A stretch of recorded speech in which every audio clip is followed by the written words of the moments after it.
यह कहानी सत्य घटना पर आधारित है। कृपया इस कहानी को रात में सोने से पहले न देखें। यह कहानी आपको एक ऐसे अनुभव में ले जाएगी जो आपकी नींद को भंग कर सकता है। अगर आप दिल की धड़कनें तेज करना नहीं चाहते, तो इसे दिन के उजाले में ही देखें। क्या आप तैयार हैं? अगर हाँ, तो चलिए इस रहस्यमय और डरावनी यात्रा पर निकलते हैं, जहां सच्चाई और रहस्य एक साथ मिलते हैं। नमस्कार मेरे प्यारे दर्शकों, मैं हूं प्रवीण और आप सुन रहे हैं हॉरर कहानी। रात में नींद टूटना, फिर पानी पीकर बार बार वॉशरूम की ओर भागना, परेशान हो गई थी मैं। वो दिसंबर की एक सर्द रात और इस नए घर में अकेली मैं। समय रात के 12:30 बज रहे थे। बेड साइड लैंप जल रहा था। वॉशरूम से आकर उसको बंद किया और मैं बिस्तर पर आकर लेट गई। बिस्तर पर आकर लेटे कुछ देर ही हुई थी कि मुझे महसूस हुआ कि खिड़की के पास कोई है। कमरे में किसी के होने के एहसास से मैं बुरी तरह डर गई। मैंने हिम्मत करके बेड साइड लैंप जलाई तो कमरे में हल्की सी रोशनी हो गई। सामने देखा तो इनकी हुड वाली जैकेट टंगी हुई थी, जो अंधेरे में मुझे किसी के होने का एहसास दिला रही थी। मैंने चैन की सांस ली। मैंने अपने आप को मन ही मन बोला, डरपोक कहीं की। फिर करवट लेकर पास रखे तकिया को पकड़कर सोने का उपक्रम कर इनको याद करने लगी। ये यानी मेरे पति आर्यन इतने बड़े घर में मुझे अकेला छोड़कर मीटिंग के लिए मुंबई चले गए थे। भला कोई इस तरह अपनी बीबी को अकेला छोड़कर जाता है क्या? मुझे मन ही मन इन पर गुस्सा आने लगा, पर फिर मैं सोचने लगी, उनकी क्या गलती है? उन्होंने तो पूछा था, नैना तुम कहो तो तुम भी साथ चलो। पर मैंने ही बहादुर बनकर कह दिया कि एक रात की तो बात है, अगले दिन तो आप आ ही जाओगे। मैं ही पागल थी। ये भी नहीं सोचा, अभी दिन है तो डर नहीं लग रहा, रात में सब बहादुरी निकल जाती है। इंसान को अपनी परछाई से भी डर लगने लगता है। ऐसा नहीं कि मैं डरपोक थी, पर पता नहीं क्यों मुझे आज अंदर से ही अजीब सा महसूस हो रहा था। मैंने फिर से करवट ली और बिस्तर के एक किनारे पर आकर लेट गई और इनके बारे में आंख बंद करके सोचने लगी। 1 साल भी पूरा नहीं हुआ था हमारी शादी को, इनका ट्रांसफर बेंगलुरु हो गया था। ये एक एमएनसी में सॉफ्टवेयर इंजीनियर है। मैंने भी एमबीए किया हुआ है, पर मुझे अपनी शादीशुदा जिंदगी अच्छे से जीनी थी, इसलिए मैंने जॉब के लिए इंटरेस्ट नहीं दिखाया। सोचा शादी के 1-2 साल बाद ही करूंगी। मैं अपनी ही सोच में डूबी थी और आंख बंद करके सोचने में लगी थी। मैं पलंग के एकदम किनारे एक साइड में पेट के बल लेटी हुई थी। मेरा एक हाथ पलंग के एक साइड में लटका हुआ था। अचानक मुझे महसूस हुआ कि किसी ठंडी चीज ने मेरे हाथ को छुआ है। अचानक से किसी ठंडी चीज की छुअन से मैं घबरा गई। मुझे महसूस हुआ कि किसी ने अपने ठंडे हाथों से मेरे हाथ को सहलाया है। मैंने तुरंत अपना हाथ हटाया और जल्दी से बेड साइड लैंप जलाने की कोशिश की, पर यह क्या, बार बार बटन दबाने पर लैंप ऑन नहीं हुआ। मेरी घबराहट बढ़ गई। कहीं कोई चोर तो आकर पलंग के नीचे नहीं छुप गया है? कहीं कोई भूत प्रेत तो नहीं है? मेरे मन में स्वतः ही अजीब अजीब ख्याल आने लगे। 3 बीएच के मकान में अगर आप बिल्कुल अकेले हों, अंधेरी सर्द रात में आपके साथ कोई ना हो और अचानक से किसी के होने का एहसास होने लगे और उस पर नई जगह, नया घर हो, तो घबराहट अपने आप बढ़ जाती है। मैंने खुद पर काबू पाया और जल्दी से स्विच बोर्ड की ओर दौड़ी। सारे बटन एक साथ दबा दिए, पर कोई भी बल्ब ऑन नहीं हुआ। शायद लाइट चली गई थी। मैं डर से पसीने पसीने हो रही थी। इस नए घर में मेरा दूसरा ही दिन था, तो डर भी लग रहा था। कमरे में एकदम शांति छाई हुई थी। मेरे दिल की धड़कन इतनी तेज थी कि मुझे सुनाई दे रही थी। मैंने खुद पर काबू पाते हुए घुटनों के बल बैठ गई और पलंग के नीचे नजर डालने लगी। नीचे कुछ था जो धीरे धीरे हिल रहा था। मैंने धीरे से कहा, कौन है वहां? पर कोई भी जवाब नहीं मिला। मैं भी कैसी बेवकूफ हूं, कोई होगा तभी ना बोलेगा क्या? अचानक मुझे अपने मोबाइल की याद आई, तो मैंने मोबाइल हाथ में लिया। देखा तो मोबाइल लो बैटरी मोड में जाने की कगार पर था। मैंने मोबाइल की टॉर्च की रोशनी में पलंग के नीचे देखा तो एक पानी की बोतल लुढ़क कर पलंग के नीचे चली गई थी, जो हिल रही थी। मुझे लगा शायद यही बोतल मेरे हाथ से टकराई होगी और लुढ़क कर नीचे चली गई होगी। मैंने खुद को तसल्ली देते हुए कहा, डरपोक कहीं की, हर बात में भूत दिखता है तुझे। मैंने अब आराम से पलंग के नीचे नजर मारी तो मुझे दूर से देखने में ऐसा महसूस हुआ जैसे वहां का फर्श पूरे कमरे के फर्श से कुछ अलग है। हो सकता है ये मेरा अंदाजा हो या अंधेरे की वजह से साफ नहीं दिखा हो। मैंने पलंग के नीचे चारों ओर मोबाइल के टॉर्च की रोशनी डाली तो अंधेरे में एक जोड़ी आंखें चमक उठी। मोबाइल की रोशनी उन आंखों पर पड़ते ही उन आंखों ने मेरी ओर देखा तो मैं घबरा कर वहां से उठी और मोबाइल मेरे हाथ से छूट गया। तभी पलंग के नीचे से एक काली बिल्ली म्याऊं म्याऊं करते हुए मुझे घूरते हुए तेजी से कमरे से बाहर भागी। वो कुछ इस तरह भागी जैसे चोरी छिपे कोई सीक्रेट काम कर रही हो और मैंने उसके काम में खलल डाल दिया हो। बिल्ली की इस हरकत ने मुझे अंदर तक डरा दिया था। मैंने मोबाइल हाथ में लिया, टॉर्च बंद की और पलंग पर आंख बंद करके लेट गई। मेरा मन अंदर से अशांत हो गया था। अंधेरे में डर सा लग रहा था। मेरा मन नहीं माना। मैंने मोबाइल लिया और जैसे ही उसकी टॉर्च ऑन की तो उसकी रोशनी कमरे के छत की ओर फैल गई। मेरी नजर सीधे बंद पड़े पंखे की तरफ गई। जो वहां मैंने देखा, मेरी नजर पड़ते ही मेरी जोर से चीख निकल गई। मेरे सर के ठीक ऊपर एक लड़की की लाश सफेद कपड़े में लटक रही थी। मैं चीख कर बिस्तर से भागी और जमीन पर गिर पड़ी। मैं जमीन पर गिरी हुई गहरी गहरी सांसें ले रही थी। मैंने डर कर पंखे की ओर देखा तो वहां कोई भी नहीं था। बंद पंखा मेरा मुंह चढ़ा रहा था। ओह मेरे भगवान, तो क्या मैं सपना देख रही थी या यह सब मेरी नजर का धोखा था? मैं अपनी सांसों को नियंत्रित करने की कोशिश करती हुई सारे घटनाक्रम के बारे में सोच रही थी। यह सब एक सपना ही था। मैं बाथरूम से वापस आई और आकर लेट गई थी। सोचते सोचते पता नहीं चला कब नींद आ गई और यह डरावना सपना आ गया जिसमें मुझे महसूस हो रहा था कि सारी घटनाएं सच में घटित हो रही थीं। अगर मैं सच में चीख कर गिरती नहीं तो मुझे हार्ट अटैक आ ही जाना था। मैं रुआंसी हो चली भी मेरी नजर कमरे में हुई रोशनी पर गई। कमरे की लाइट जल रही थी। बल्ब और साइड लैंप भी जल रहे थे।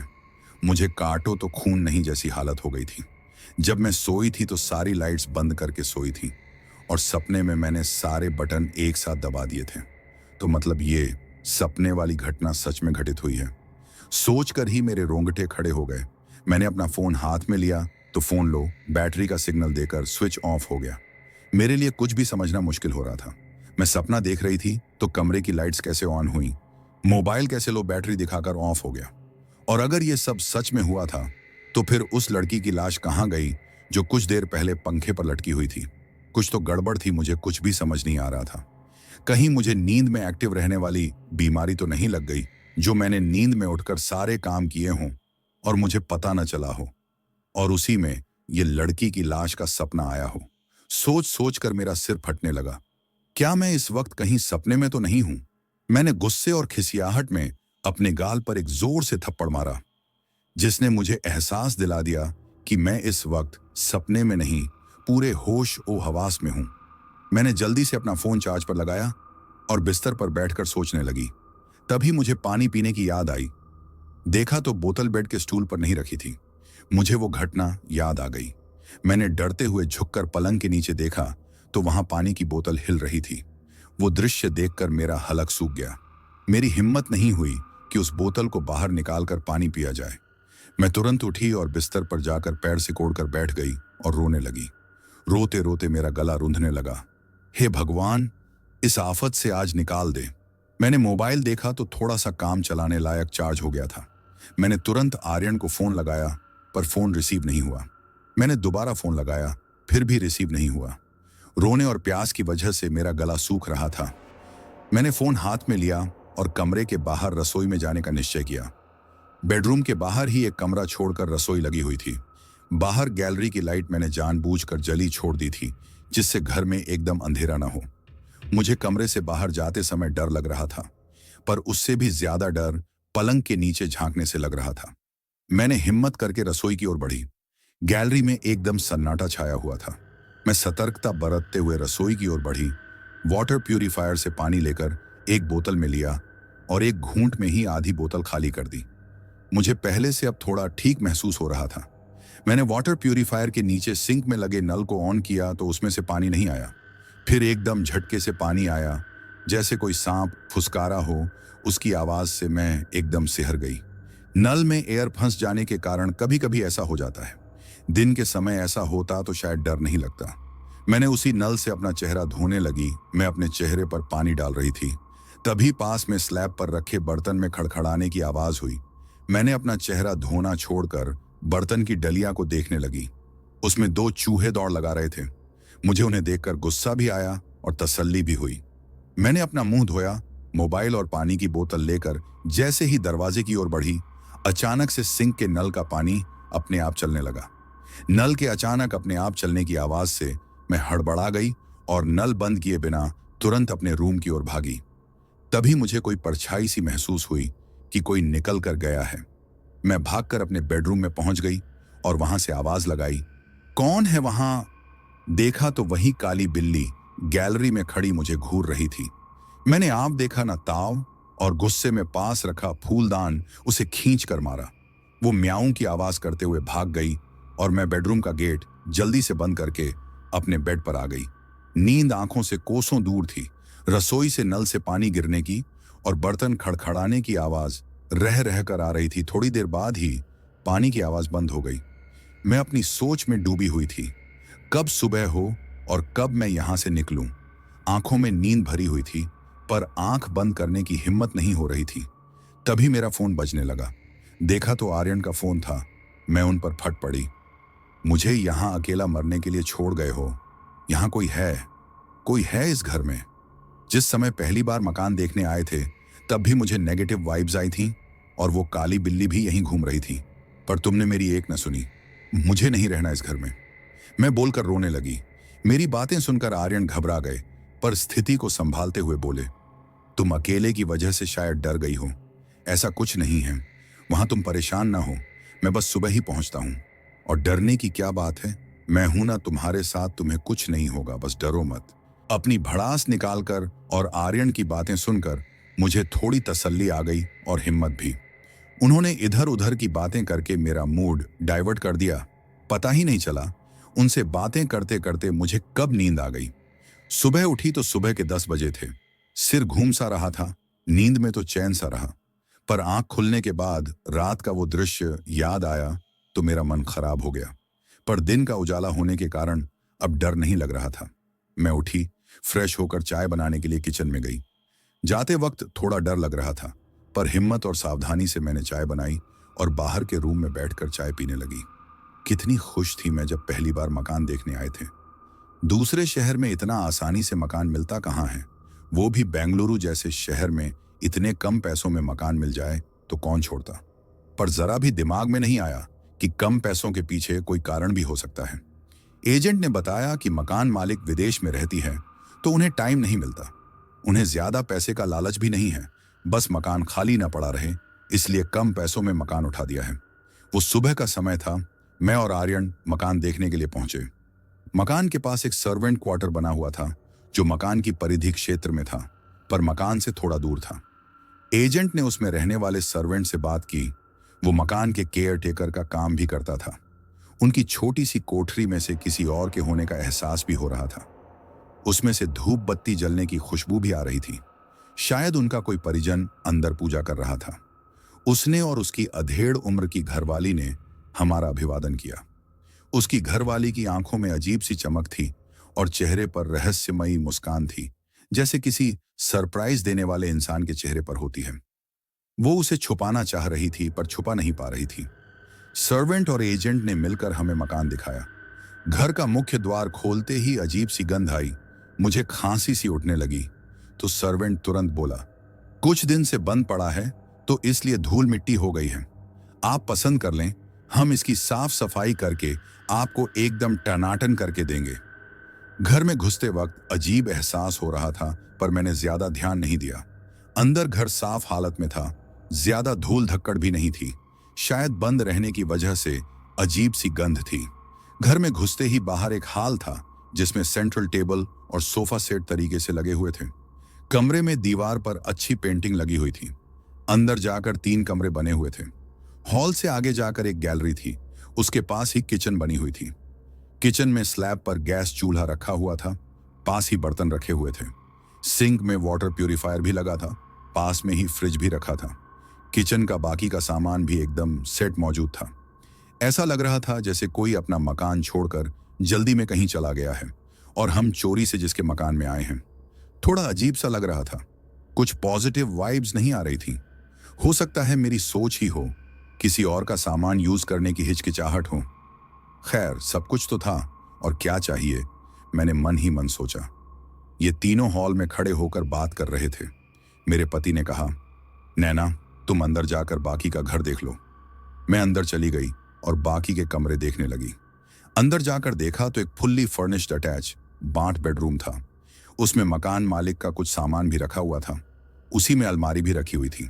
मैंने उत्सुकतावश अलमारी खोलकर देखी तो उसमें रखी हुई एक मध्यम आकार की आंखें चलाने वाली गुड़िया दरवाजा खोलते ही मुझ पर गिर पड़ी।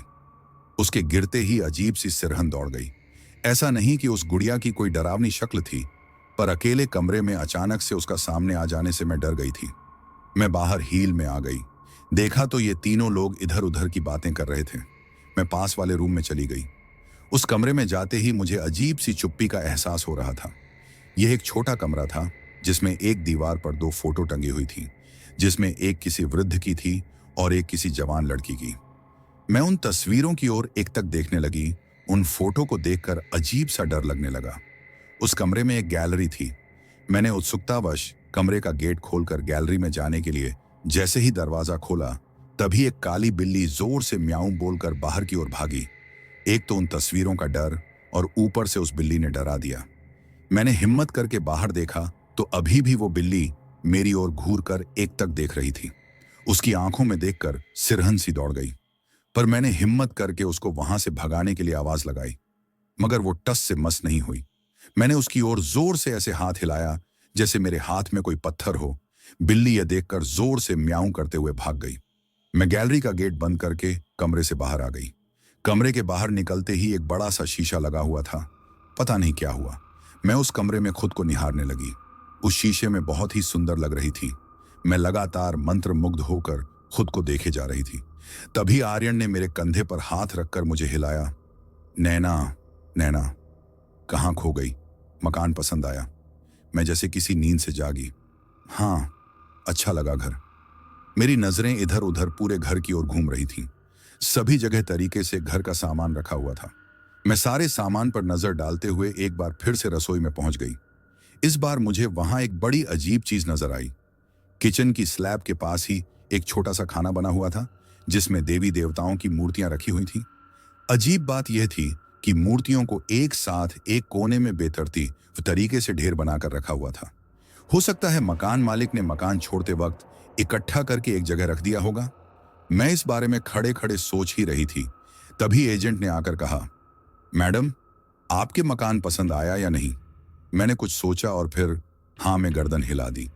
मैं कुछ बोलती उससे पहले ही एजेंट बोला, मैडम जी, इससे अच्छा और सस्ता मकान आपको यहाँ नहीं मिलेगा। वो तो मकान मालिक विदेश में रहते हैं, साल में एक बार यहाँ आते हैं। उन्हें पैसों से ज्यादा मतलब नहीं है, बस मकान खाली ना रहे इसलिए इन्होंने इतना सस्ता उठा रखा है, वरना फुली फर्निश्ड मकान आपको इतना सस्ता कहाँ मिलता। आपको कुछ लाने की जरूरत नहीं है, बस एक अटैची उठाकर आ जाए और मकान में शिफ्टिंग कर लें। अब मुझे समझ आ रहा था कि उस मकान की कीमत इतनी कम क्यों है, वरना इतना अच्छा मकान कोई इतनी कम कीमत पर क्यों देता। खैर, जो भी हो, अब जल्द से जल्द इस समस्या का समाधान करना होगा। पूरे 3 महीने का किराया एजेंट को दे दिया था और इतनी जल्दी दूसरा मकान मिलना संभव भी नहीं था। मैं सोच सोच कर चिंता में घुली जा रही थी और इंतजार कर रही थी कब आर्यन आए और कब अपना दुखड़ा उनके सामने रोऊं। समय देखा तो दोपहर के 12 बजे थे। आर्यन को फोन किया तो उनको आने में 3 बजे वाले थे। मैंने सोचा क्यों ना तब तक फ्रेश हो लिया जाए। मैं अपने कपड़े लेकर रूम से अटैच बाथरूम में चली गई। वेस्टर्न पॉट पर बैठकर आंख बंद करके मैं गहरी सोच में डूब गई। कुछ 10 ही मिनट हुए होंगे। मैंने फ्लश चलाने के लिए जैसे ही आंखें खोली तो देखा पूरे बाथरूम में अंधेरा था। शायद लाइट चली गई होगी। मुझे डर सा लगने लगा। मैं तुरंत बाथरूम से बाहर निकलकर बाहर की ओर गई। बाहर खिड़की से झांका तो देखा चारों ओर गहरा अंधेरा है। आसमान में घने काले बादल हो गए थे। बादलों की वजह से दिन में रात जैसा माहौल हो गया था। अजीब मौसम है यहाँ का। अभी तो कितनी रोशनी हो रही थी, अचानक से कितना अंधेरा छा गया। मैं वापस जाने को मुड़ी तो अचानक से फर्श पर गिर गई। देखा तो मैं बाथरूम में ही थी। ये क्या हुआ? मैं पॉट पर बैठे बैठे सो गई थी। कहीं कोई अंधेरा नहीं हुआ था। बाथरूम की लाइट भी जल रही थी, मौसम भी साफ था। रात की थकान से मेरी झपकी लग गई। हद ही हूं मैं भी ना। मैंने जल्दी से शावर ऑन किया और नहाने लगी। नहाकर चेंज ही किया था, तभी मेन गेट की डोर बेल बजी। मैंने घड़ी की ओर नजर डाली तो 2 बजे थे। इस वक्त कौन होगा? ये तो 3 बजे आने वाले थे। मैंने दरवाजे से ही आवाज लगाई, कौन है? बाहर से आवाज आई, मैं हूं और कौन? इनकी आवाज सुनकर मैंने तुरंत दरवाजा खोल दिया। ये अंदर आ गए। इनको देखकर मैं बहुत खुश थी। पर आप तो 3 बजे आने वाले थे ना, क्यों जल्दी नहीं आना चाहिए था? ये मुस्कुराकर बोले। मैंने तिरछी नजरों से इनको देखा और कहा, आप भी ना, आप बैठो, मैं कुछ खाने पीने के लिए लाती हूँ। इनको देखकर मैं रात का सारा डर भूल गई थी। मैंने जल्दी से इनके लिए चाय और पोहा बनाकर दे दिया। घड़ी में दोपहर के 2:45 बज चुके थे। मैं इनको नाश्ता देकर गीले कपड़े सुखाने के लिए बालकनी में चली गई। तभी अचानक से घर की डोरबेल बजने लगी। मुंह तक आवाज आ रही थी। मैंने इनको आवाज लगाकर कहा, देखिए तो जरा कौन है। पर इनका कोई जवाब नहीं आया। हो सकता है ये थके हुए थे तो शायद नाश्ता करके सो गए होंगे। डोरबेल की आवाज लगातार आ रही थी। अब मुझे गुस्सा आ गया। कपड़े वहीं रखकर मैं दरवाजे की ओर भागी। मैंने अंदर से ही आवाज लगाई, कौन है? बाहर से आवाज आई, मैं हूं, और कौन? आवाज सुनकर मैं असमंजस में पड़ गई। ये आवाज तो मेरे मुंह से निकला, आप तो, अंदर कहकर मैं चक्कर खाकर इनके ऊपर ही गिर गई। जब होश में आई और समझ आया मैं कहां हूं, तो तुरंत उठकर चिल्लाने लगी, कौन हो तुम? मेरे पति कहां हैं? मेरे मुंह से यह बात सुनकर वो आश्चर्यचकित होकर मुझे देखने लगे और मुझसे बोले, पागल हो गई हो क्या तुम? नैना, क्या अंट शंट बके जा रही हो तुम? तुम्हें होश तो है, तुम क्या बोल रही हो? इनके मुंह से नैना सुनकर मैंने इनको तुरंत गले से लगाकर रोने लगी। मुझे नहीं रहना यहां से चलो आर्यन। थोड़ी देर तक ये कुछ नहीं बोले। जब मैंने रोना बंद कर दिया तो इन्होंने मुझे पानी पीने को दिया और बोले, तसल्ली से बताओ क्या परेशानी है? ऐसा क्या हुआ जो तुम बेहोश हो गई और मुझे देखकर पहचान नहीं रही थी? इनकी बात सुनकर मैं फिर से सुबकने लगी। मैंने इन्हें पूरी बात बताई। मेरी बात सुनकर एक बार तो ये भी सोच में पड़ गए। फिर ये मुझे समझाते हुए बोले, देखो, ऐसा कुछ भी नहीं है। तुम रात को सपने में डर गई हो और फिर मन में डर बैठ गया है, इसलिए तुम्हें सब जगह वही चीजें लग रही हैं। रात को नींद पूरी न होने की वजह से तुम्हें बाथरूम में भी डरावना सपना आया। तुम मेरा इंतजार कर रही थी, तुम्हें सपने में लगा मैं आ गया हूं, इसलिए सपने से सच में आने पर तुम समझ नहीं पाई क्या सच है। ये सब तुम्हारी नींद न पूरी होने का नतीजा है। मुझे इनकी बातें सुकून दे रही थी कि भगवान, शायद यही सच हो। मैंने इनको कस के पकड़ लिया। प्लीज अब मुझे कभी अकेला छोड़कर मत जाना। अच्छा नहीं जाऊंगा बाबा, पक्का। इन्होंने मुस्कुराकर मुझे गले लगा लिया। कुछ दिन ऐसे ही बीतने लगे। मेरे साथ कोई भी घटना नहीं हुई। मैंने इन बातों को एक दुःस्वप्न समझकर भूल गई। मैं अधिकतर घर ही रहती थी। बाजार का सामान आसपास से लाने के बजाय मॉल से जाकर ले आते थे, इसलिए मेरा घर से निकलना भी नहीं होता था। घर के बाहर से ही केयरटेकर की पत्नी से नजरें मिल जाती तो दूर से ही स्माइल पास कर देती। वो भी बदले में अजीब सी रहस्यमयी मुस्कान दे देती। सुबह इन्हें नाश्ता बनाकर देती, फिर ये ऑफिस चले जाते। मैं इधर उधर के काम और टीवी देखते हुए अपना दिन निकाल देती। इनका ऑफिस पास ही था तो ये दोपहर में 1 से 2 बजे के बीच खाना खाने घर ही आ जाते थे। एक दिन अजीब घटना घटी। ये रोज के समय से पूर्व 12 बजे ही घर आ गए और बोले, आज जल्दी आ गया हूं, खाना दे दो, मुझे वापस भी जाना है। मैंने जल्दी से इनको गर्मा गर्म रोटियां सेक दी। ये 12:30 बजे खाना खाकर वापस चले गए। मैं काम से फ्री ही हुई थी कि अचानक से घर की डोरबेल बजी। मैंने घड़ी में देखा तो 1:15 हो रहे थे। बड़ा अजीब लगा मुझे।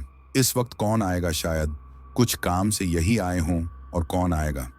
मैंने दरवाजा खोला तो दरवाजे पर यही थे और घुसते ही बोले, जल्दी से खाना लगाओ, मुझे जल्दी वापस जाना है। इनके मुंह से यह बात सुनकर मैं चौंक गई।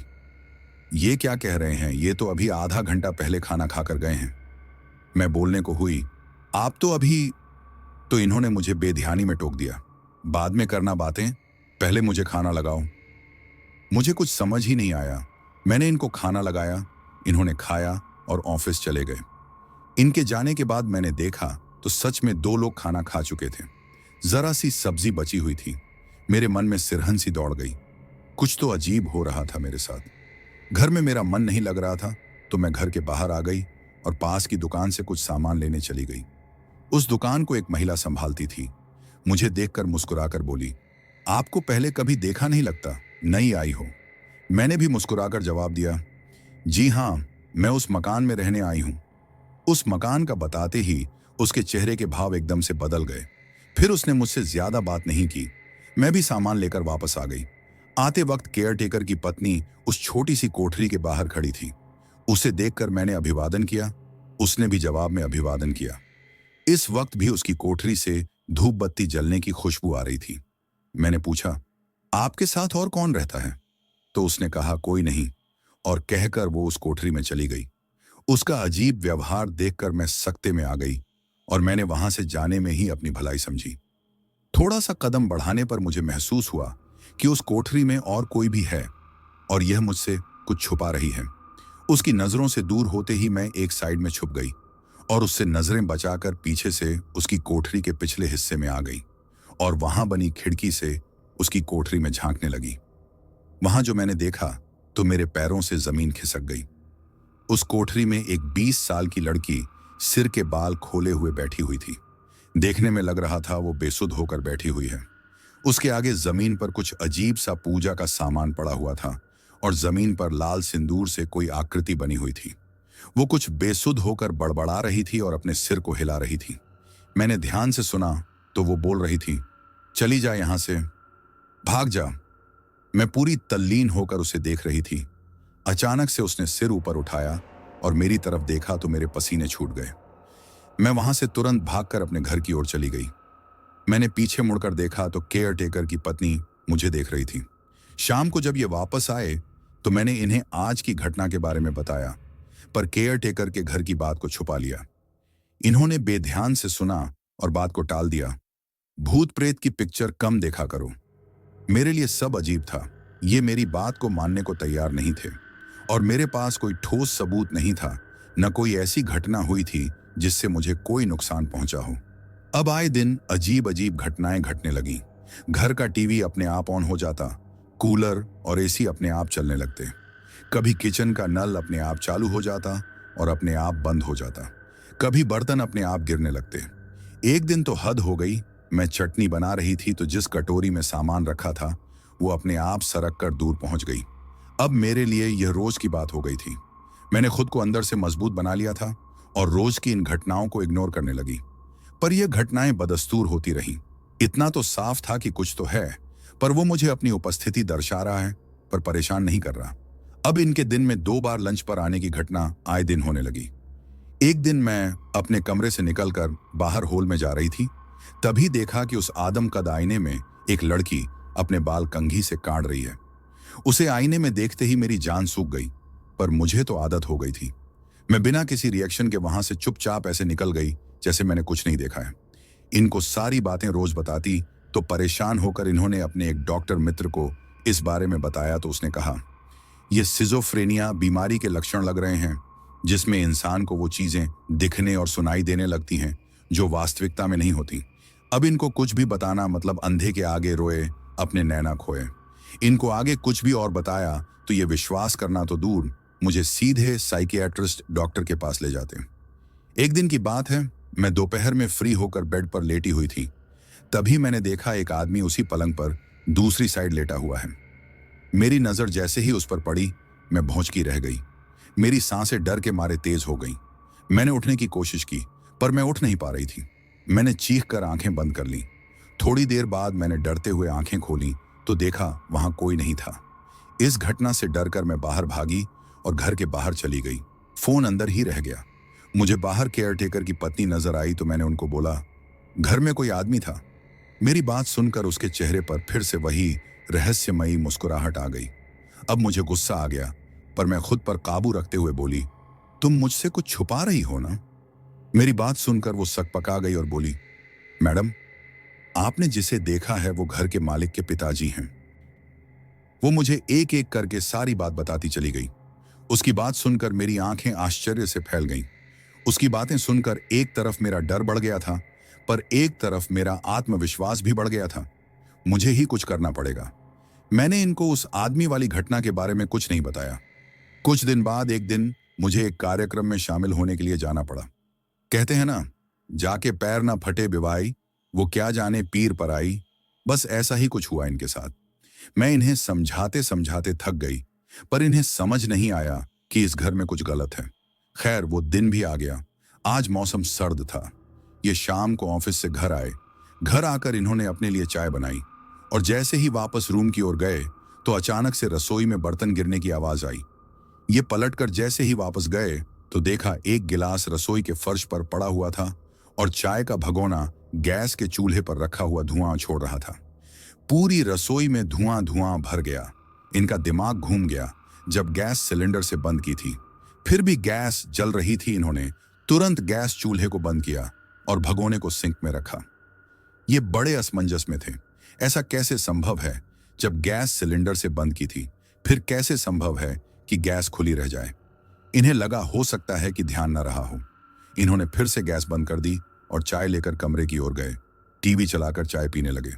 थोड़ी देर बाद जब ये वापस किचन में आए तो देखा पूरे किचन में पानी फैला हुआ था।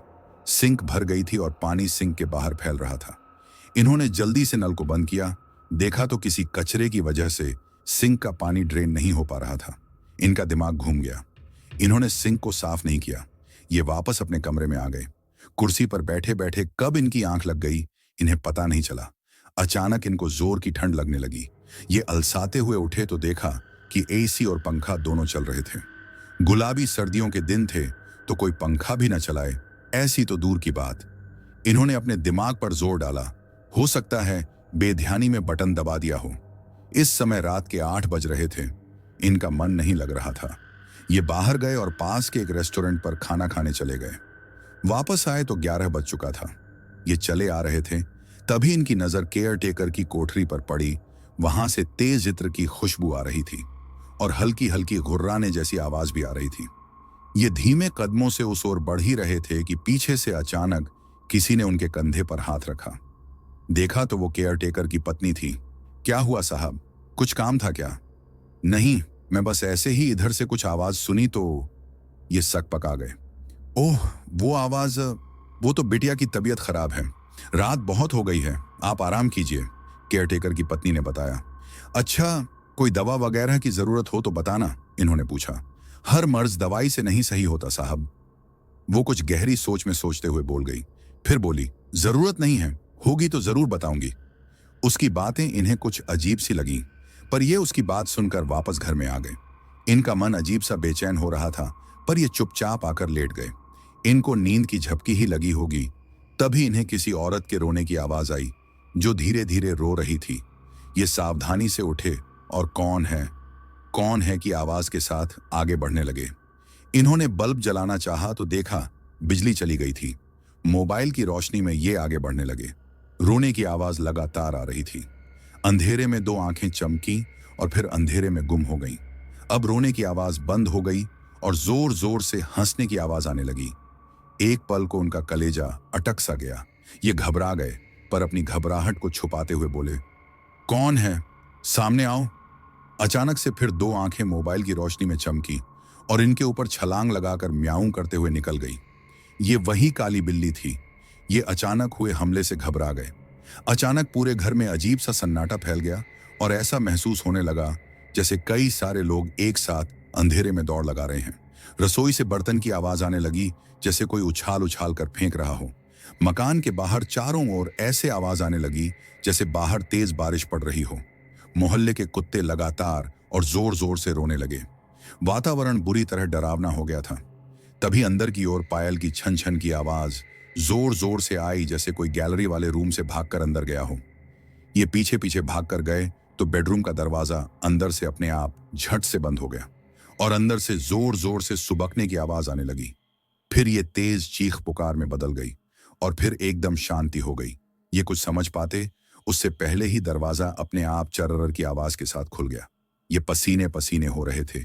इन्होंने संभलते हुए, कौन है आवाज के साथ मोबाइल की रोशनी कमरे के अंदर जैसे ही डाली तो सामने का दृश्य देखकर इनके होश उड़ गए। सामने पंखे पर एक लड़की की लाश झूल रही थी। इनके माथे पर पसीना छुहाने लगा। ये वापस जैसे ही पलटे तो देखा कमरे के बाहर लगे शीशे में एक आदमी नजर आ रहा था, जो लगातार इन्हें देख रहा था और उसका आकार लगातार बढ़ता जा रहा था। ये सब देखने के बाद ये चक्कर खाकर गिर गए और बेहोश हो गए। सुबह जब इन्हें होश आया तो ये अपने पलंग पर लेटे हुए थे। इन्हें रात का सारा घटनाक्रम याद आ गया। ये अब तक रात के सदमे में थे। समझ नहीं पा रहे थे कि ये सब सपना था या हकीकत थी। इतना अनुमान इन्हें जरूर हो गया था कि जो सब इन्हें अपनी बीवी का मानसिक रोग लगता था वो कहीं ना कहीं सच में था। इनका सिर बुरी तरह दर्द कर रहा था। जैसे ही इनकी नजर पंखे पर पड़ी तो इन्हें घबराहट हो गई। ये तुरंत घर से बाहर आए। बाहर केयर टेकर की पत्नी उसकी कोठरी के पास खड़ी थी। वो इनको देखकर बोली, क्या हुआ साहब, तबीयत ठीक नहीं है क्या? लगता है नींद पूरी नहीं हुई। उसकी बात सुनकर इनका पारा गर्म हो गया। इन्हें रात वाला दृश्य याद आ गया जिसमें कोठरी में लड़की का अजीब रूप देखा था।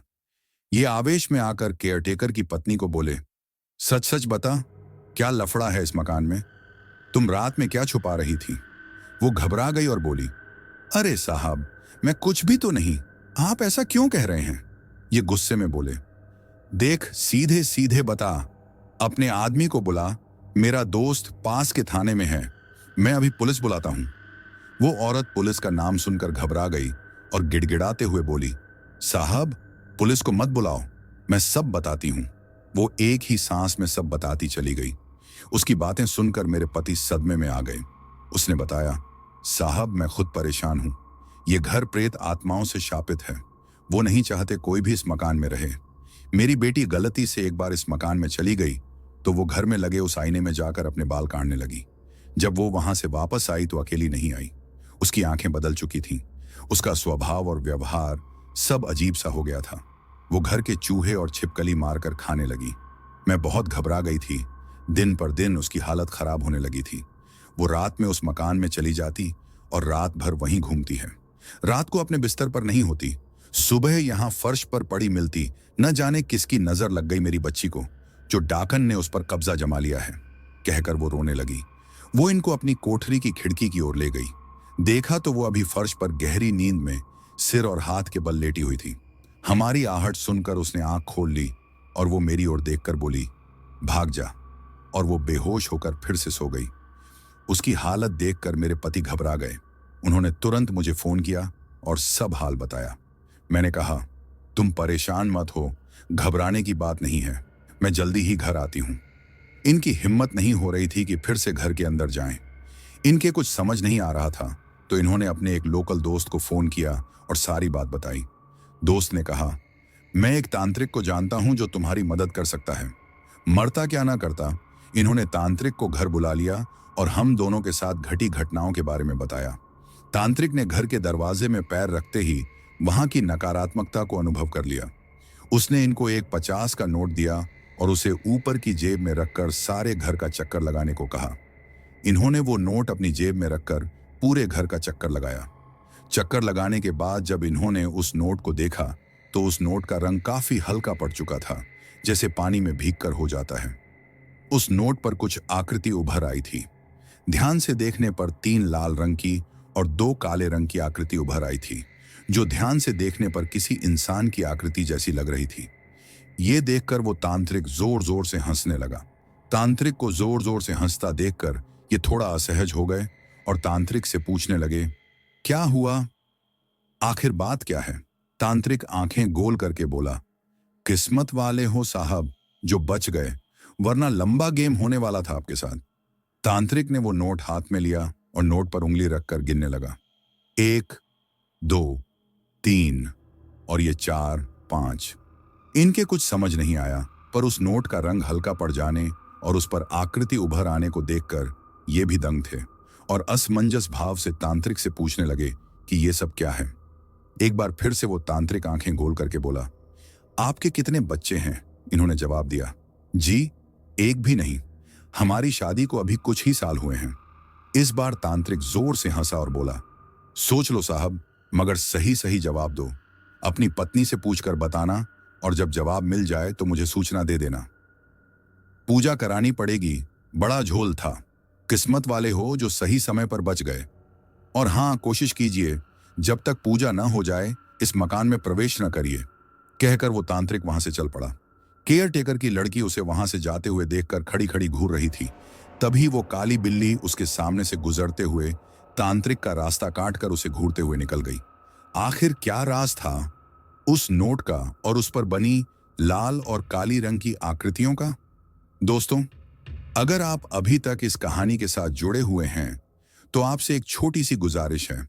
अगर आपको यह कहानी पसंद आ रही है तो हमारे चैनल को सब्सक्राइब जरूर करें और वीडियो को अपने दोस्तों के साथ शेयर करें। आपका सपोर्ट हमें और भी बेहतरीन कहानियां लाने के लिए प्रेरित करता है। धन्यवाद। बड़ा मुश्किल एहसास था इनके लिए इन चीजों पर यकीन करना। जो इंसान भूत प्रेत जैसी चीजों को मन का वहम मानता है, उस इंसान को एक दिन में ही भूत प्रेत, तांत्रिक सबके दर्शन हो गए। उस पर भी तांत्रिक जो सब बताकर गया, उसके बाद हिम्मत नहीं हो रही थी कि इस घर में एक भी पल रुका जा सके। बहुत मुश्किल होता है दूध में पड़ी मक्खी निगलना।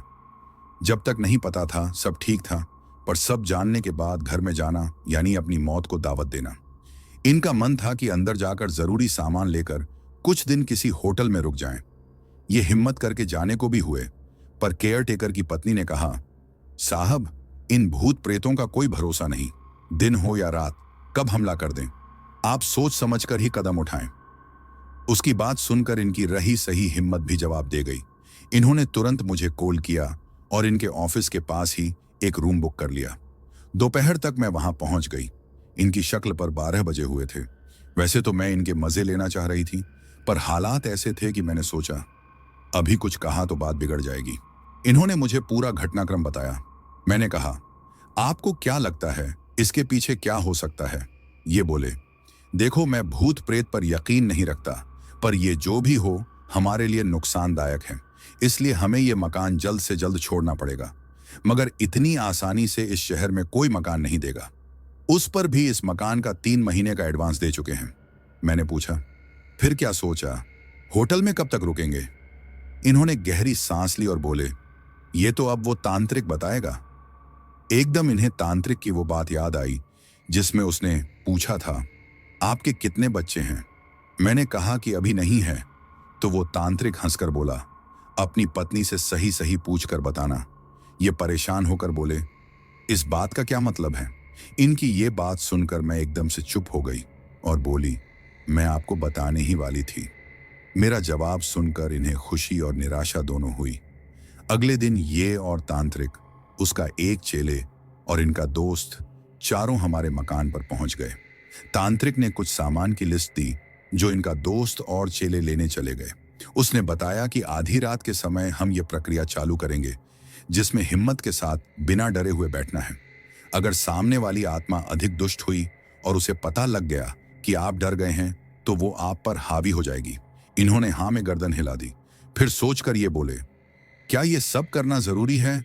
ऐसा भी तो कर सकते हैं कि हम अपना सामान लेकर यहां से खाली करके चले जाएं और इन आत्माओं को डिस्टर्ब ना करें। उनकी बात सुनकर तांत्रिक जोर से हंसा और बोला, जरूरी तो नहीं है। अच्छा तरीका यह है कि आप लोग यहां से चुपचाप चले जाएं। मगर आत्मा आपको जाने दे तब ना। मतलब, इन्होंने परेशान होते हुए कहा, मतलब ये कि वो आपके परिवार से कनेक्ट हो चुका है। आपकी जान तभी तक सलामत है जब तक आप इस घर में हैं। जहां उसे जरा भी एहसास हुआ कि आप भागने के मूड में हैं, आपका जीना हराम कर देगा। केयरटेकर के घर की ओर उंगली करके बोला, अगर भागना इतना ही आसान होता तो ये अभी तक यहीं टिके होते। उसकी बात सुनकर ये बोले, तो इसका कोई और रास्ता नहीं है? तांत्रिक कठोर शब्दों में बोला, बिल्कुल नहीं है, बिल्कुल भी नहीं है। पहले आपको अपने परिवार को उस आत्मा से मुक्त कराना पड़ेगा, तभी आप कहीं जा सकते हो। एक आत्मा का जब आपके साथ संपर्क हो जाता है तो आप एक तरह से संक्रमित हो जाते हो। आप उसका दुनिया में आने का जरिया बन जाते हो। आज रात को आपको सब पता लग जाएगा।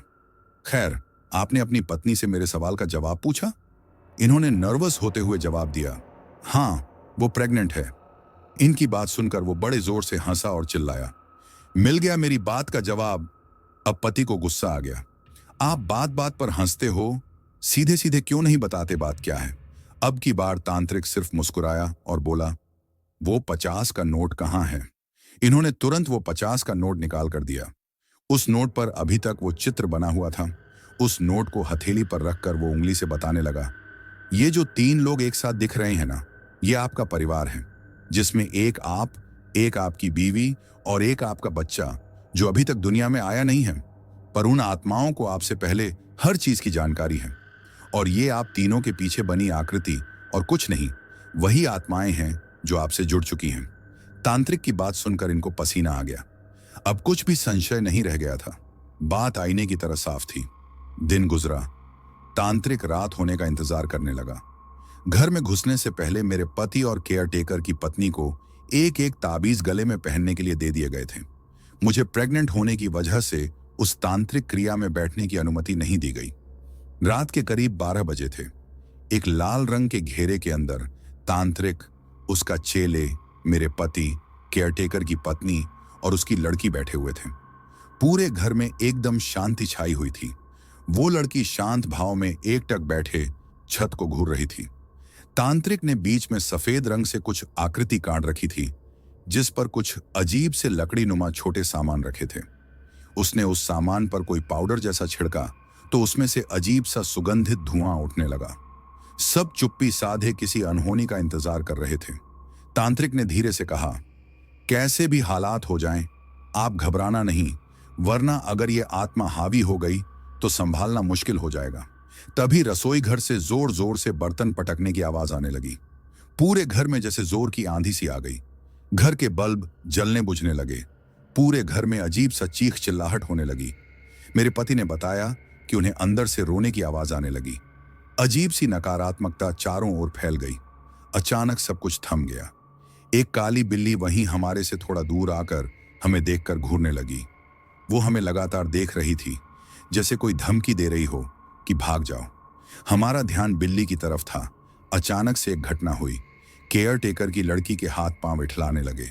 वो बुरी तरह से कांपने लगी, जैसे उसकी जान निकल रही हो। अचानक वो थम गई। उसकी आंखें ऊपर चढ़ गईं। उसके चेहरे के भाव बदल गए।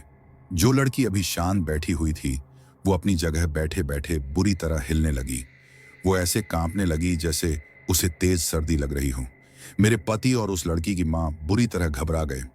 तांत्रिक ने इशारे से शांत बैठने को कहा। तांत्रिक ने सवाल किया, कौन है तू और यहां क्या कर रही है? लड़की ने आंखें ऊपर करके जवाब दिया, ये मेरा घर है। तू कौन है जो यहां चला आया? तांत्रिक ने जोर का अट्टहास लगाया, इस लड़की को क्यों परेशान कर रही है? इस बार लड़की बहुत सहज भाव में बोली, मैं किसी को परेशान नहीं करती। इसकी खुद की गलती है जो ये मेरे रास्ते में आ गई। ये तेरे रास्ते में कैसे आ गई? तांत्रिक ने पूछा। इसने मेरे आईने में देखा। उस वक्त मैं आईने में ही मौजूद थी। इसका शरीर मेरी आत्मा को पसंद आ गया। मैं इसके शरीर को पसंद करने लगी। इसका शरीर मेरे जैसा ही है। ये काफी कुछ मेरे जैसी ही है। अच्छा, और इस घर में जो लोग रहते हैं, तुमने उनको कभी क्यों नहीं सताया? वो मैं नहीं बता सकती। देख, तुझे बताना तो पड़ेगा, वरना मैं तेरा वो हाल करूंगा। कहकर तांत्रिक ने कोई काले रंग का पाउडर जैसा लड़की के मुंह पर मारा। वैसे ही लड़की बुरी तरह तड़पने लगी। छोड़ दो मुझे, मत परेशान करो मुझे। वो मुझे सताएगा। मैं एक दुष्ट आत्मा नहीं हूं, पर मैं मजबूर हूं। कहकर वो लड़की जोर जोर से रोने लगी। कौन सताएगा? वो जिसने ये घर कब्जा रखा है, मेरा मालिक। मैं उसकी गुलाम हूं। जैसे इंसान में ताकतवर और कमजोर होते हैं, वैसे ही आत्माओं में भी ताकतवर आत्मा कमजोर आत्मा को सताती है। देख, जो भी है सच सच बता। मैं तेरी आत्मा को शांति दिलवाऊंगा। अगर तूने मेरी बात नहीं मानी तो मैं तुझे तड़पाऊंगा। ये बात सुनकर वो लड़की जोर जोर से रोने लगी और मेरे पति की ओर देखकर बोली, वो नहीं चाहता कि ये परिवार इस घर को छोड़कर जाए, इसलिए उसने इसकी पत्नी को एहसास तो कराया, मगर कभी परेशान नहीं किया। उसकी नजर इसकी पत्नी पर है। वो इसकी पत्नी के सहारे इस दुनिया में फिर से आना चाहता है। जब इसको पता लगा कि इसकी पत्नी गर्भवती है, तो इसने उस समय का इंतजार करना शुरू कर दिया जब वो इसके दुनिया में आने वाले बच्चे को मारकर उसकी जगह खुद ले लेता। जब इसकी पत्नी को आत्माओं का एहसास हुआ तो उसने अपने पति से शिकायत की, मगर किसी ने उसका भरोसा नहीं किया, बल्कि इसको ही पागल बता दिया, जिसका फायदा वो उठाने की फिराक में था। इसलिए उसने इसकी पत्नी को परेशान नहीं किया। मगर जब इसकी पत्नी इस घर से अचानक चली गई तो उसको लगा कि उसका प्लान कामयाब नहीं हो पाएगा, इसलिए उसने इसको परेशान करना शुरू कर दिया। तुझे तो सब मालूम है ना कुसुम, तू क्यों नहीं बोलती? उस लड़की ने आंखें तरेर कर केयरटेकर की पत्नी यानी अपनी मां को देखा तो उसकी मां ने घबराहट में हाँ में गर्दन हिला दी। केयरटेकर की पत्नी को सब पता है। यह जानकर मेरे पति को गुस्सा आ गया, पर वो कुछ बोले नहीं, बस घूर कर रह गए। बड़े ही अजीब अनुभव थे इनके लिए। ये बिल्कुल चुपचाप सब कुछ देख रहे थे। तांत्रिक बोला, हम तेरी बात कैसे मान लें कि तू सच कह रही है? हो सकता है तू अपनी जान बचाने के लिए कहानी गढ़ रही हो। तांत्रिक की बात सुनकर लड़की के अंदर घुसी आत्मा को अब गुस्सा आ गया। वो अब केयर टेकर की पत्नी की ओर देखकर गुस्से से बोली, तू क्यों नहीं बोलती कुछ? तुझे तो सब पता है। अपनी बेटी का ये रूप देखकर वो घबरा गई और बोली, ये सही कह रही है, बिल्कुल सच बोल रही है ये। मैं सब जानती हूं, आपको बाद में सब बताऊंगी। औरत की बात सुनकर तांत्रिक चुप होकर कुछ सोचने लगा। फिर बोला, तू क्या चाहती है? अब इस लड़की और इस घर को छोड़ने का क्या लेगी? सुनकर लड़की रोने लगी। मैं कुछ नहीं चाहती, बस मुक्ति चाहती हूं। इस लड़की को मैंने कभी परेशान नहीं करना चाहा। इस लड़की की खुद की गलती से इसने मुझे चुना है। मैं इसको छोड़ दूंगी, बस मुझे मुक्ति दिलवा दो। तांत्रिक जोर से हंसकर बोला, मैंने पहली बार किसी आत्मा को ऐसे रोते हुए देखा है। या तो तू बहुत अच्छी आत्मा है या फिर ये तेरा कोई ड्रामा है। तांत्रिक की बात सुनकर लड़की को गुस्सा आ गया। वो तांत्रिक की ओर गुस्से से देखकर बोली, मैं भी पहले इंसान ही थी, पर मेरी हत्या कर दी गई। मेरी आत्मा तब से भटक रही है। यहाँ की दुनिया बहुत खराब है।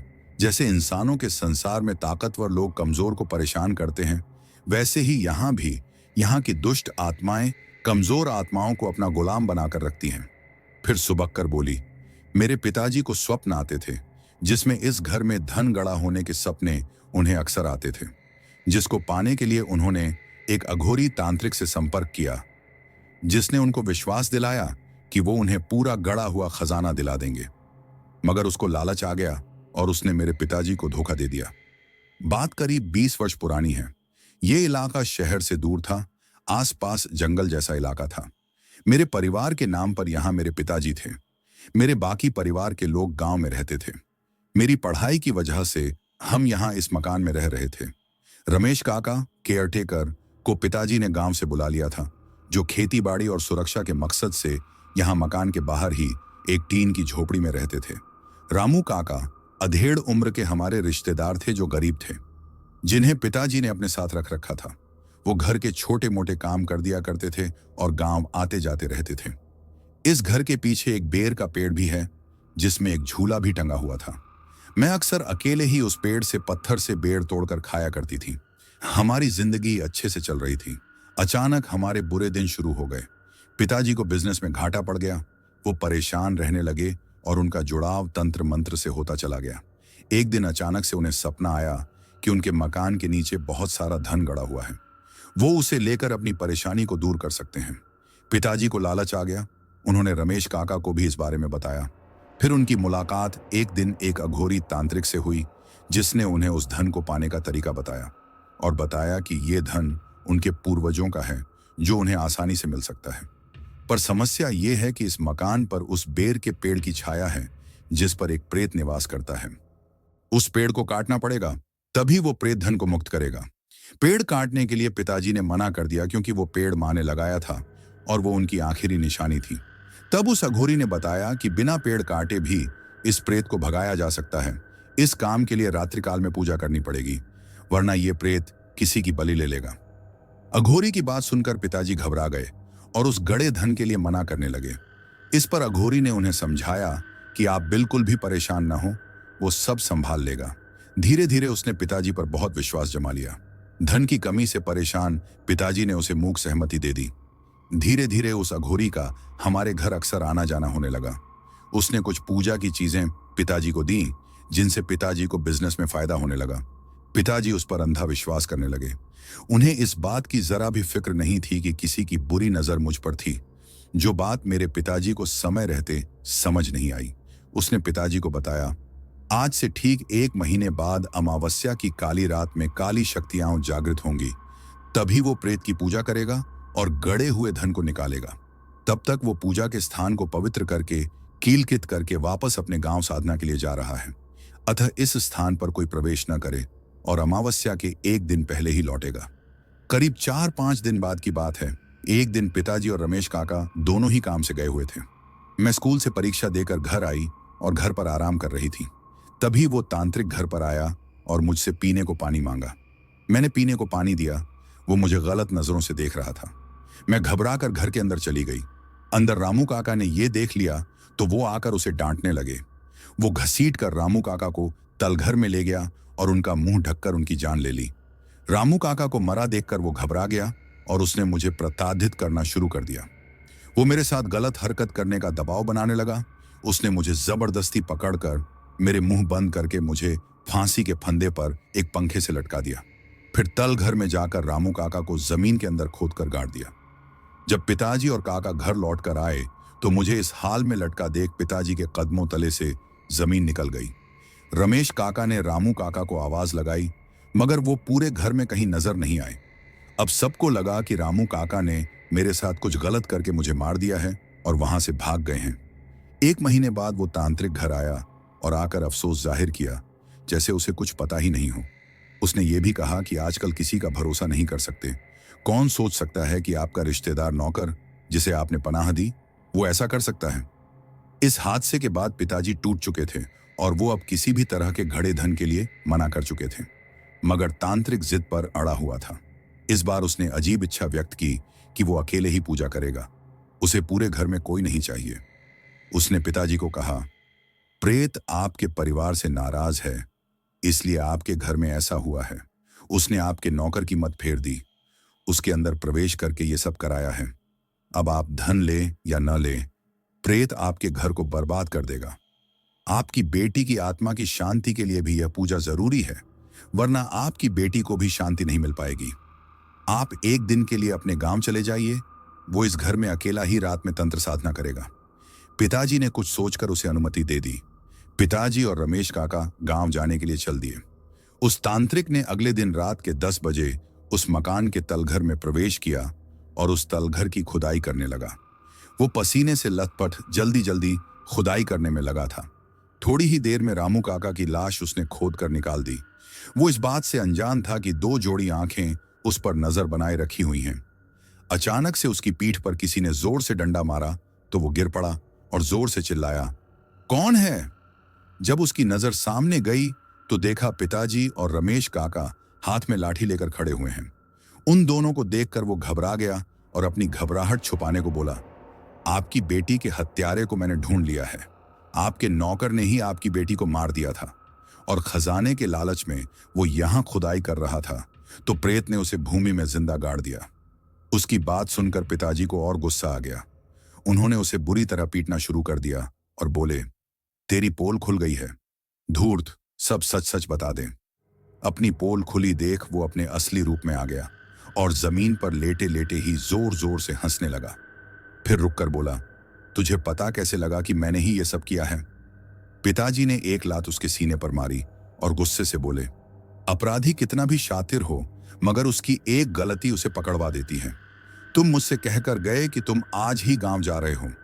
जब तुम सब बातों से अनजान थे तो तुम्हें कैसे पता चला कि रामू ने बेटी को मारकर भाग गया है? मगर तुम उस दिन पहले मेरे घर आए और तुमने खुद ही बता दिया कि रामू काका भाग गया है, जबकि ये बात हमने किसी को नहीं बताई। उस दिन जब मैं घर के अंदर गया तो देखा तलघर में जाने वाले रास्ते पर रामू काका की शर्ट का फटा हुआ टुकड़ा उलझा रह गया था। हमें रामू पर पूरा यकीन था। हम तलघर के अंदर गए तो मिट्टी कुछ हटी हुई सी मालूम हुई। जमीन के अंदर खोदा तो हमें रामू के कपड़े दिखने लगे। हमें यकीन नहीं था कि ये काम तुम कर सकते हो। हमारी नजर में तुम तो अपने गांव गए हुए हो, मगर रमेश को तुम पर पहले से शक था। मैं तो तुम्हारे जादू में इतना डूब चुका था कि मैं सपने में भी नहीं सोच सकता था कि ये काम तुम कर सकते हो। रमेश ने इस बारे में मुझसे बात करने की कोशिश भी की, मगर मैंने उसको डांट दिया। फिर रमेश चुपचाप मुझे बिना बताए तुम्हारे गांव गया, जहां तुम्हारी पूरी कहानी पता कराया कि तुम पहले छोटी मोटी चोरी करते थे। फिर एक दिन एक अघोरी साधु तुम्हारे गांव में आया। तुम उसके साथ चेले बनकर उसकी विद्या सीखने लगे। फिर तुमने एक दिन उस साधु की हत्या कर दी और गांव से बाहर चले गए। किसी को पता नहीं लग पाया कि यह काम तुमने किया था, मगर अफवाह थी कि साधु अचानक से गायब हो गया। एक सर कटी लाश गांव के जंगलों में मिली थी, मगर शव क्षतिग्रस्त होने के कारण पहचानना मुश्किल हो गया था। किसी ने लावारिश लाश होने के कारण ज्यादा पूछताछ नहीं की और मामला दब गया। जब समय बीत गया तो तुम गांव वापस आ गए। गांव के कुछ लोगों को तुम्हारा सारा कच्चा चिट्ठा पता था, मगर तुम्हारे डर की वजह से चुप थे। तुम अपनी आदतों से बाज नहीं आए और गांव से दूर के लोगों को अपने जाल में फंसाने लगे। मेरा व्यापार खराब होने की पता लगी तो तुमने मुझ पर अपना जाल बिछा दिया। तुम सुधरे नहीं और एक दिन गांव की एक लड़की को तुमने बीमारी भागने बहाने अपनी हवस का शिकार बनाकर मार डाला और उस पर भूत प्रेत का साया बताकर तुम बच निकले। सच में वो बच्ची मानसिक रोगी थी जिसका तुमने फायदा उठाया और उसके परिवार को धोखा दिया। हमारी किस्मत कहें या तुम्हारी बदकिस्मती कि रमेश काका तुम्हारे गांव में उस आदमी से टकरा गए। तुम्हारा नाम सुनते ही वो फट पड़ा और उसने सारी असलियत बता डाली। हमने और लोगों से भी पता किया तो सबने डरते डरते ऐसा ही कुछ बताया कि तुम एक धूर्त इंसान हो। और हमारा सच तब और यकीन में बदल गया जब पता लगा तुम अपने गांव में गए ही नहीं हो। हम तो बस इंतजार कर रहे थे कब तुम एक गलती करो और हम तुम्हारा पर्दाफाश करें। पिताजी की बात सुनकर वो जोर से हंसा और बोला, तो तू मेरी सारी कुंडली पता कर आया है, तुझे क्या लगता है तू मुझसे बच पाएगा? कहकर उसने पिताजी पर झपट्टा मारा और छाती पर बैठकर उनका गला दबाने लगा। इसी उठापटक में पिताजी ने उसे धक्का दिया तो वो वहीं जमीन में गड़े नुकीले डंडे पर गिर पड़ा जो उसके दिल के आसपास हो गया। ये वही लोहे का नुकीला दंड था जो वो तांत्रिक अपने साथ रखता था। पिताजी की मंशा उसे मारने की नहीं, सजा दिलाने की थी, मगर उसकी मौत उसके कारण ही हुई।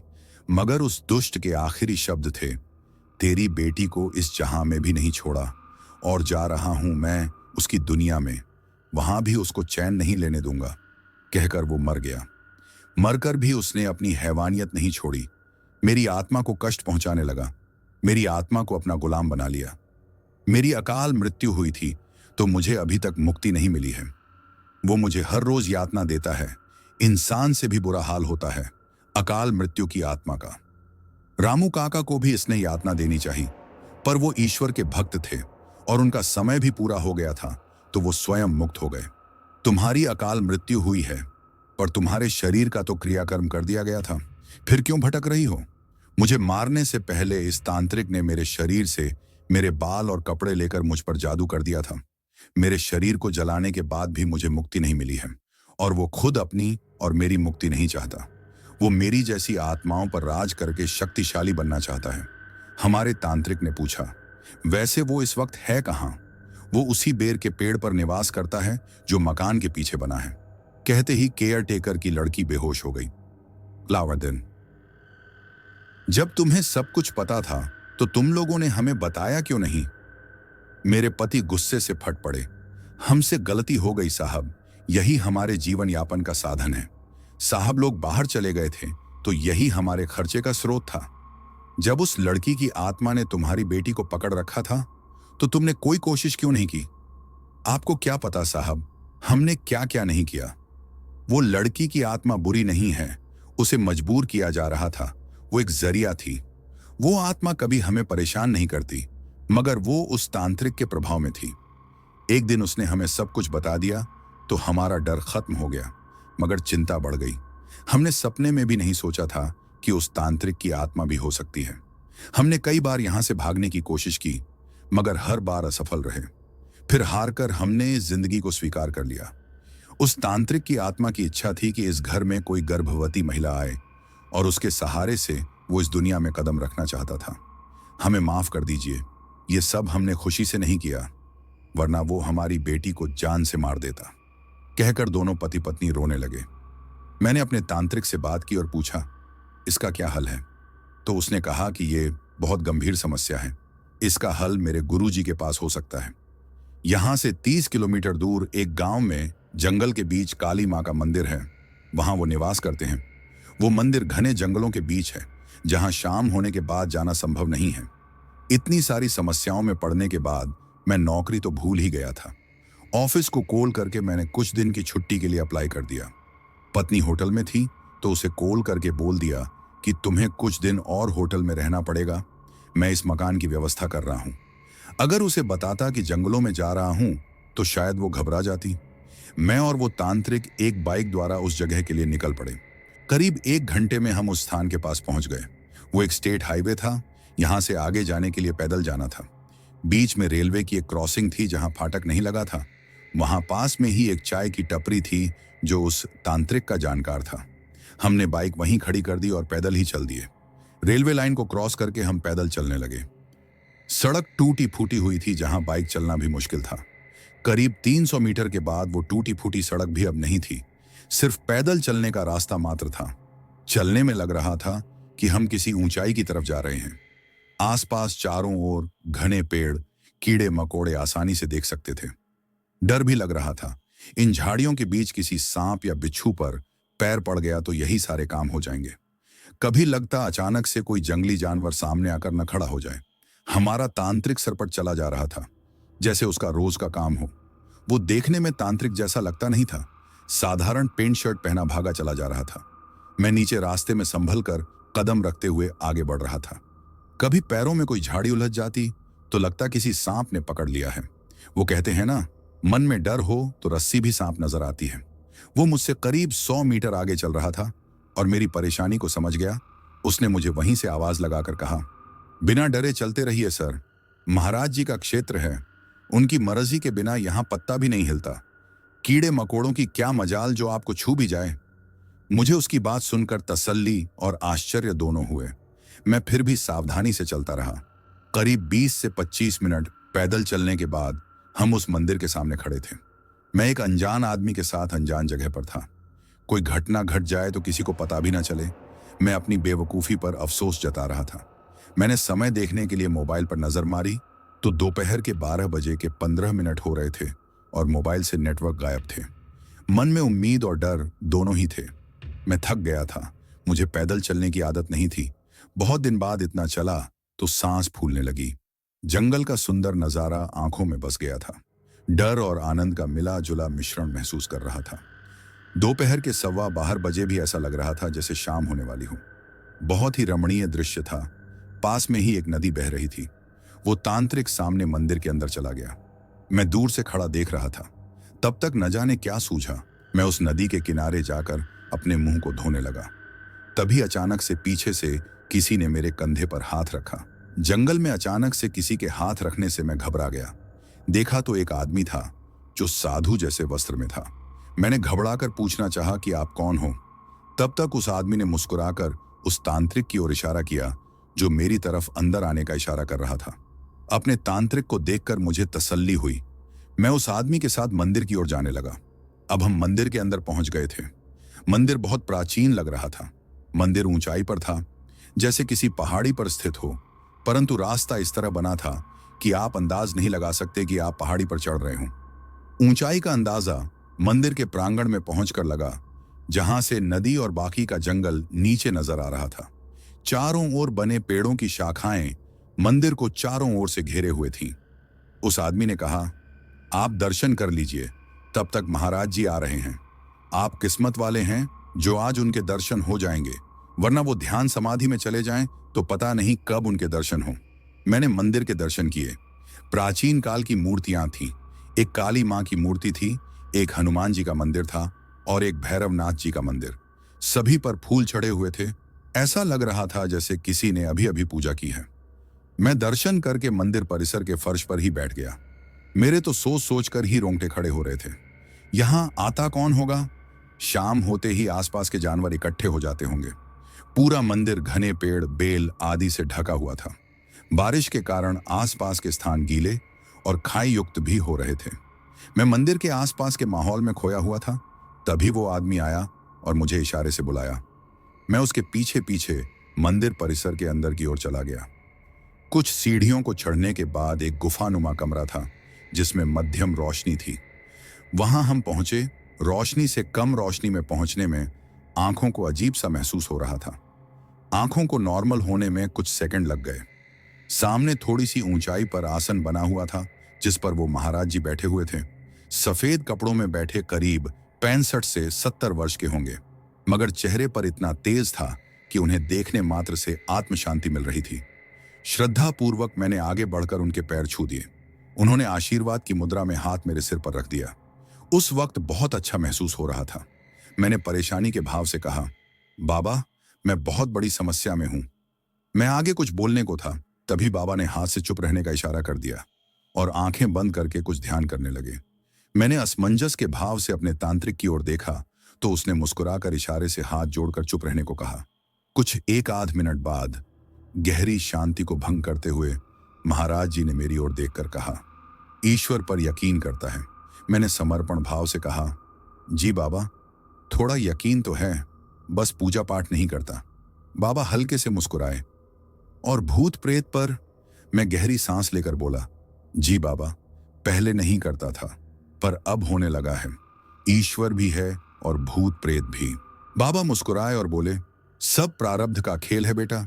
जीवन में सब कुछ पहले से लिखा हुआ है, एक एक पल पहले से निर्धारित है। ये सब पूर्व जन्म के कर्म हैं जो तुम्हारा आज और आने वाला कल निर्धारित करते हैं। जी बाबा, मैं कुछ समझा नहीं। बेटा, इस जीवन में कोई इंसान हो या आत्मा बिना संयोग के किसी से नहीं टकराती है। आज जो तुम ये समस्या मेरे पास लेकर आए हो, वो तुम्हारी पत्नी के पूर्व जन्म से संबंधित है। पूर्व जन्म में ये व्यक्ति तुम्हारी पत्नी से प्रेम करता था, परंतु कुछ परिस्थितियां ऐसी बनी कि तुम्हारी पत्नी के कारण इस आदमी को आत्महत्या करनी पड़ी।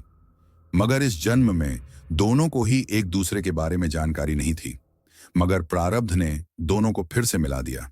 जब वो एक दुष्ट आत्मा के रूप में परिवर्तित हुआ, तो इसे अपने पूर्व जन्म की याद आ गई और ये तुम्हारी पत्नी की कोख से जन्म लेकर अपनी बेइज्जती का बदला लेना चाहता है। मैं उनकी बात सुनकर हक्का बक्का रह गया।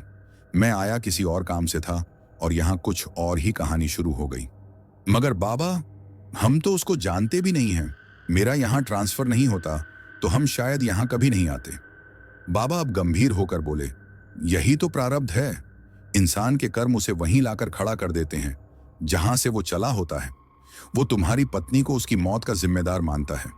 वो आदमी दुनिया में फिर से आने के लिए सही समय का इंतजार कर रहा था।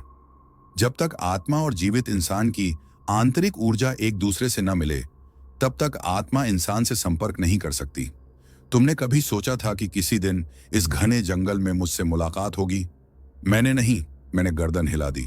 सब कर्म का लेखा जोखा है बेटे, सब पहले से तय है। बस आपके कर्म ही आपके जीवन को सुधार सकते हैं। बाबा, अब आप ही बताओ क्या किया जाए। इस समस्या का समाधान आपके ही हाथ में है। ईश्वर सब अच्छा करेगा। जो मैं बताने जा रहा हूं वो ध्यान से सुनना। जी बाबा, मैंने गर्दन हाँ में हिला दी। वो एक शक्तिशाली आत्मा बन चुका है। उसको तांत्रिक क्रियाओं द्वारा ही बस में किया जा सकता है, मगर ये कार्य इतना आसान नहीं है। जरा भी चूक हुई तो लेने के देने पड़ सकते हैं। इस कार्य में हमें तुम्हारी पत्नी का सहयोग लेना पड़ेगा। मगर बाबा, वो तो गर्भवती है। ऐसी हालत में वो कैसे उस पूजा में बैठ सकती है? उसका उपाय मैं तुम्हें बताता हूं। महाराज जी बताते चले गए और मेरी आंखें विस्मय से फैल गईं। मैंने कहा, बाबा, मैं इन सब चीजों में नहीं पड़ना चाहता। ऐसा कोई उपाय नहीं है जिससे इन सब में पड़े बिना मैं यह शहर छोड़कर चला जाऊं। मेरी इस बात को सुनकर महाराज जी मुस्कुराए, जैसे मैंने कोई बचकानी बात कर दी हो। वो बोले, बेटा, इंसान अपनी किस्मत को छोड़कर कहीं नहीं भाग सकता। आज नहीं तो कल तुम्हें इस खेल का अंत करना पड़ेगा। घबराओ मत, ईश्वर तुम्हें अवश्य रास्ता दिखाएगा। तुम चिंता मत करो। तांत्रिक की ओर इशारा करके बोले, ये तुम्हारी हर तरह मदद करेगा। महाराज जी से मिलकर मेरे मन को थोड़ी शांति अवश्य मिली थी, पर चिंता अभी तक मेरे सिर में दर्द बनकर बैठी हुई थी। जाने कहां किस आफत में आकर फंस गया। अच्छा खासा चल रहा था सब। महाराज जी ने मेरे और पत्नी के लिए एक एक ताबीज दिए। बड़ा अजीब अनुभव था। जिन चीजों पर मुझे जरा भी यकीन नहीं था, वो सब काम करने पड़ रहे थे। मरता क्या ना करता। अभी तो जंग की शुरुआत हुई थी। देखते हैं आगे आगे क्या होता है। समय देखा तो दोपहर के 3:30 बज रहे थे। जंगल में अंधेरा बढ़ने लगा था। मैं और तांत्रिक महाराज जी का आशीर्वाद और उनसे आज्ञा लेकर जंगल से बाहर आ गए। रोड पर पहुंचते ही मोबाइल बजने लगा। देखा तो पत्नी का फोन था। फोन रिसीव करते ही उसके गुस्से का आसमान फट पड़ा। रोनी सी आवाज में गुस्सा करते हुए बोली, कहाँ हो तुम? कब से फोन लगा रही हूं, फोन नहीं लग रहा। मैंने कहा, मैं ठीक हूं, घर आकर बताता हूं सारी बात, तुम चिंता मत करो। फोन रखकर मैं सोच रहा था, कह देता सुबह से जंगल में पिकनिक मनाने आया था। खैर, तारीख और वक्त तय हो चुके थे। अब मौका था उस योजना को अमली जामा पहनाने का।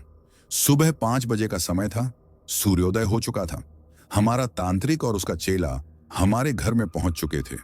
वो इस तलाश में थे कि ऐसा क्या कारण है जिससे उस तांत्रिक की दुष्ट आत्मा अभी तक वहां अटकी हुई थी।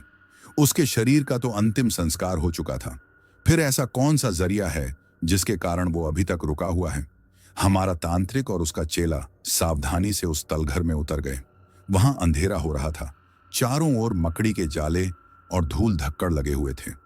वो दोनों मोबाइल की रोशनी में उस तलघर में कुछ ऐसा तलाश करने में लगे थे जो उन्हें उस दुष्ट आत्मा के इरादे को समझा दे।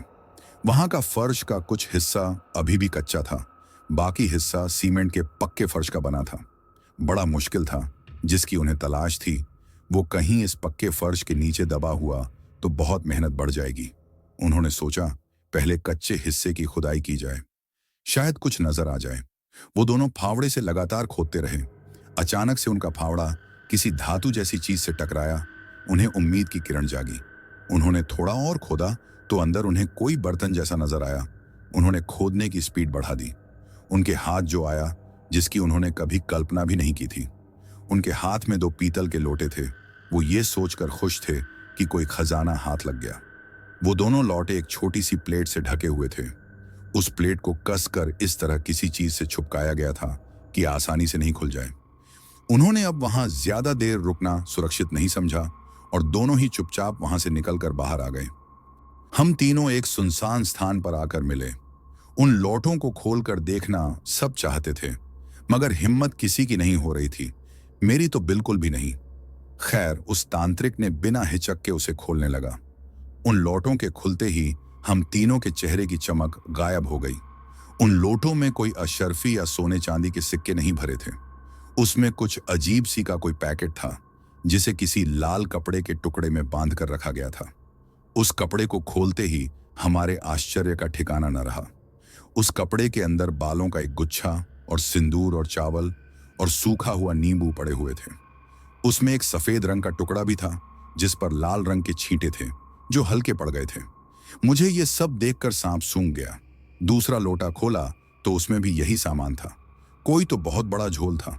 हमारा तांत्रिक कुछ सोचने लगा, फिर बोला, पता लग गया वो क्या चाहता है। अब उसका इलाज होकर रहेगा। मुझे तो कुछ समझ नहीं आया। मैंने पूछा, क्या चाहता है वो? तांत्रिक ने जवाब दिया, महाराज जी ने सही बताया था। बहुत शातिर है वो व्यक्ति। मरने से पहले उसने सारी व्यवस्था कर ली थी, वहां रुकने की, खुद को शक्तिशाली बनाने की और फिर से जन्म लेने की। मतलब? मैं मुंह फाड़ कर बोला, मेरे तो सब सर के ऊपर से जा रहा था। तांत्रिक मेरी ओर मुखातिब होकर बोला, वो शातिर तांत्रिक जानता था कि किसी भी वक्त वो पकड़ा गया तो कुंडली के हिसाब से उसकी मृत्यु उस काल में निश्चित है। उसने मरने से पहले अपने शरीर से बाल और रक्त रंजित कपड़ा इस लोटे में तांत्रिक क्रिया करके गाड़ दिया, जिससे उसकी आत्मा को मुक्ति न मिल सके और वो और ताकतवर होकर अन्य आत्माओं पर राज कर सके और सही वक्त आने पर वापस किसी गर्भवती महिला के सहारे दोबारा जन्म ले सके। इस मकान मालिक की लड़की को वो पसंद करने लगा था, तो उसकी आत्मा को अपने साथ रखने के लिए उसके साथ भी उसने ऐसा ही किया होगा। ये दोनों लौटे उन्हीं दोनों के हैं। अब यही सामान इन दोनों की मुक्ति का साधन बनेगा। वो सोच भी नहीं पाएगा उसने जो खेल रचा है वो पूरा होने से पहले ही खत्म हो जाएगा। मगर ऐसी आत्माओं को इतनी आसानी से मुक्ति नहीं मिलती है। इन्हें तो बांध कर रखा जाए, यही इनकी सजा है। एक सांस में सब कुछ कह गया। वो तांत्रिक, वो गहरी अंधेरी रात थी जिसमें मैं, तांत्रिक और उसका चेला को उस पूजा में बैठना था। उस मकान के पीछे एक आंगन बना हुआ था जो आंगन और बगीचे का मिला जुला स्वरूप था। उसी में एक हवन कुंड रखा गया। उस तांत्रिक ने अलग अलग तरह की पूजा सामग्री रखी हुई थी और उसके पास ही 2 बड़े दीपक बिना जले हुए रखे थे। मुझे तो देख देख कर ही घबराहट हो रही थी। रात 12 बजते ही उसने मंत्र उच्चारण करना शुरू किया। वो उस बेर के पेड़ पर बैठी आत्मा का आह्वान करने लगा जिससे वो मजबूर हो जाए उस घर में आने को।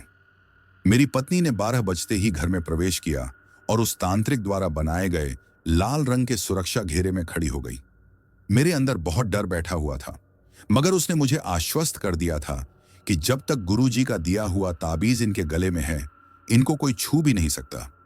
मेरी पत्नी को समझा दिया गया था कि कैसे भी हालात आए, इस घेरे से बाहर नहीं निकलना है। इधर तांत्रिक ने उस आत्मा का आह्वान किया, उधर घर के अंदर तेज आंधी सी आ गई। घर की लाइट्स जलने बुझने लगी, बर्तन रसोई में गिरने लगे। वो दुष्ट आत्मा उस घर में आ चुकी थी, मगर नजर नहीं आ रही थी। वो मेरी पत्नी के पास पहुंचकर समझ गया कि ये उसे फंसाने की साजिश है। वो उसके पास मेरे रूप में पहुंचा और बोला, चलो, यहां क्यों खड़ी हो?